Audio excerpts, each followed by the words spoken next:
6 scene கடகடன்னு முடிக்கிறேன். அடுத்த நாள் ஷூட்டிங்க்கு கூப்பிட மாட்டாங்க. இன்னைக்கே முடிச்சிட்டோம் எல்லாத்தையும்.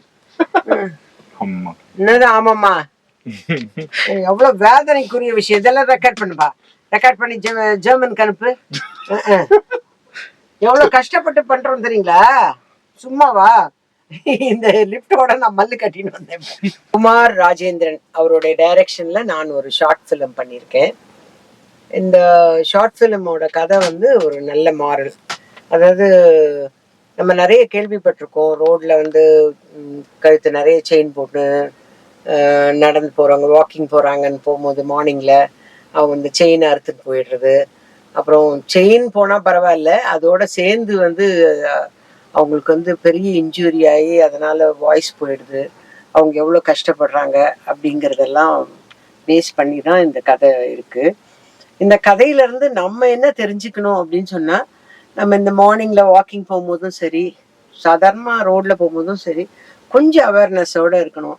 நம்மக்கிட்ட இருக்குது அப்படிங்கிறதுக்காக எல்லாத்தையும் ரொம்ப பளிச்சுன்னு போட்டுட்டு போகிறதுங்கிறது வந்து இது அதுக்கான ஒரு சேஃப்டியோடு போயிட்டோம்னா தொல்லை இல்லை.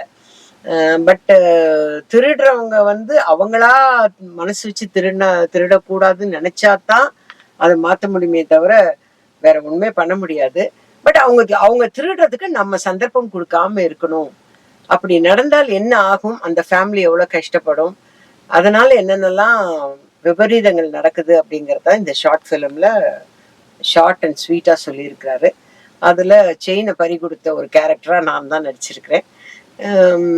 நல்லா இருந்தது. பட் நல்ல ஒரு மாரல். எப்பவுமே வந்து குமார் ராஜேந்திரன் எடுக்கிற எல்லாமே வந்து கொஞ்சம் ஒரு நல்ல மாரலோட தான் எடுப்பாரு. அவர் ஆல்ரெடி ஒரு ஷார்ட் ஃபிலிம்லாம் எடுக்கும்போது அதை ரிலீஸ் பண்ணும் போது அந்த ஃபங்க்ஷனுக்கு நானே போய் எடுத்திருக்கேன். அதனால நல்ல ஒரு மாரல் இருக்கும் இதுல. நிச்சயமா உங்க எல்லாருக்கும் பிடிக்கும். இதை பார்த்து அட்லீஸ்ட் 100ல ஒரு 5 பேர் திருந்தினாங்கன்னா கூட it is a great success தான்.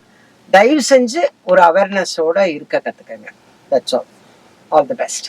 வணக்கம், நான் குமார் ராஜேந்திரன். ஆக்சுவலாக கர்மான்னு சொல்லிட்டு ஒரு ஷார்ட் ஃபிலிம் ஒன்று நான் எங்கள் டீம் பண்ணியிருக்காங்க. இதுக்கு முன்னாடி நான் வந்து ஆட் ஃபிலிம் டைரக்டராக நிறைய ப்ராஜெக்ட்ஸ் பண்ணியிருக்கேன். அது மாதிரி வந்து ஒரு ஃபியூச்சர் ஃபிலிம் ஒன்றும் கம்ப்ளீட் பண்ணியிருக்கேன். அந்த ஃபியூச்சர் ஃபிலிம் வந்து ப்ராசஸில் இருக்குது. இப்போ வந்து இந்த கர்மா ஷார்ட் ஃபிலிம் வந்து மிஸ்டர் சஞ்சய் ப்ரொடியூசர், அவருக்காக நான் இது பண்ணி கொடுத்துருக்கேன். கிட்டத்தட்ட வந்து ஷூட் கம்ப்ளீட் ஆகிடுச்சு. இப்போ வந்து போஸ்ட் ப்ரொடக்ஷன் ஒர்க்கில் இருக்கும். இதில் வந்து முக்கியமான கேரக்டரில் வந்து வடிவுகரசி அம்மா நடிச்சிருக்காங்க. அதுவும் இல்லாமல் சஞ்சய் வந்து இதில் ஹீரோவாக பண்ணியிருக்காரு. அப்புறம் ஹீரோயினாக வந்து ஜமுனான்னு சொல்லிட்டு ஆல்ரெடி அவங்களும் நிறைய மூவிஸில் பண்ண ஒரு ஆர்டிஸ்ட்டு, அவங்க வந்து ஹீரோயினாக பண்ணியிருக்காங்க. மேற்கொண்டு இதில் நிறைய ஆர்டிஸ்ட் நடிச்சிருக்காங்க. இந்த ப்ராஜெக்ட் எதை பேஸ் பண்ணி அப்படின்னா செயின் ஸ்நாச்சிங்கை பேஸ் பண்ணி எடுத்திருக்கோம். ஒரு அவேர்னஸாக கொடுக்கணும். ஏன்னா நிறைய இடத்துல இன்னமும் நடந்துட்டு இருக்கு. செயின் ஸ்நாச்சிங் பற்றி நிறைய பேருக்கு அவேர்னஸ் இருந்தும் இன்னமும் நிறைய கோல்டு செயின் போட்டுக்கிட்டு அவங்க ரோட்டில் போகிறப்ப அது ஒரு தெளிவு இல்லாமல் இருக்காங்க. அதை நாங்கள் இன்னும் கொஞ்சம் ஸ்ட்ராங்காக இந்த கண்டென்ட்டில் லவ் அண்ட் எமோஷனல் கலந்து இந்த கண்டென்ட்டில் கொடுத்துருக்கோம் அந்த அவேர்னஸை. கண்டிப்பாக அவங்க எல்லாருக்கும் அந்த ஷார்ட் ஃபிலிம் பிடிக்கும் அப்படின்னு நம்புகிறேன். ஆல்மோஸ்ட் இப்போ படம் முடிஞ்சிருச்சு. சீக்கிரமே வந்து திரையில் நீங்கள் பார்க்கலாம். யூடியூப்லேயோ ஆர் ஏதாவது சோஷியல் மீடியாவில் டெஃபினட்டாக அது வந்து ஒரு நல்ல ஒரு அவேர்னஸ் கொடுக்கும்னு நான் நம்பிக்கையோடு இருக்கேன். தேங்க்யூ. இந்த படத்தில் ஒரு முக்கியமான கேரக்டரில் மிஸ்டர் கோ ரமணன் அவர்கள் நடிச்சிருக்காங்க.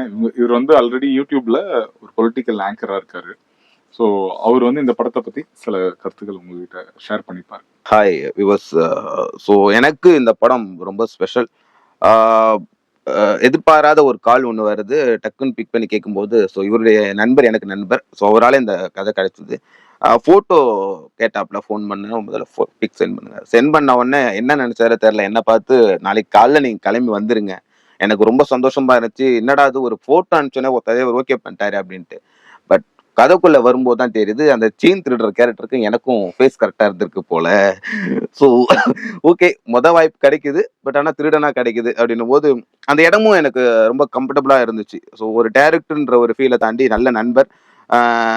எனக்கு பிடிச்ச மாதிரியான அந்த வசனங்கள் பேசுறதும் சரி, தோரணை. பட் இதில் நான் நடித்தேன் அப்படின்லாம் சொல்லவே மாட்டேன். இதில் வந்து எனக்கு என்னமோ என்னுடைய கேரக்டர் என்னமோ நான் அப்படியே இருந்துகிட்டே போயிட்டேன். இந்த கதை பிடிக்கும், கண்டிப்பா உங்க எல்லாருக்குமே பிடிக்கும். நீங்க பார்க்கும்போது ஆன் ஸ்கிரீன்ல வந்து உங்களுக்கு டேய் இந்த படத்துல என்னடா இல்ல அப்படின்னு ஒரு கேள்வி கேட்டா, டேய் இந்த படத்துல என்னதான்டா இல்ல அப்படின்ற அளவுக்கு நீங்களே சொல்லுவீங்க. நான் சொல்றத தாண்டி ஒரு நல்ல லவ் இருக்கு. அம்மா பொண்ணுக்கான நல்ல ஒரு பாசம், நெருக்கம் அதிகமா இருக்கு. இப்ப இருக்கிற பசங்க, இப்ப இருக்கிற மாடல் ஜெனரேஷன் ஒரு ஐஃபோனுக்காக செய்யக்கூடிய ஒரு வேலை, ஒரு ஒரு பொண்ண கரெக்ட் பண்ணுன்றதுக்காக பண்ற வேலை. இத இந்த அளவுக்கு நாசூக்கா சொல்ல முடியுமா அப்படின்னு ஒரு கேள்வி இருக்கு. அத இந்த படத்துடைய இயக்குனர் ரொம்ப நல்லா தெளிவாவும் சொல்லியிருப்பாரு. லைஃப்ல நம்ம சின்னதா எடுக்கிற ஒரு முடிவு நம்ம வாழ்க்கையை எந்த அளவுக்கு புரட்டி போடுதுன்றத சொல்லியிருப்பாரு. கண்டிப்பா இந்த படம் உங்களுக்கு நல்ல ஒரு விழிப்புணர்வாகவும் இருக்கும் நான் நம்புறேன். ரொம்ப ஒரு அவேர்னஸை ஏற்படுத்தும் நான் நம்புறேன்.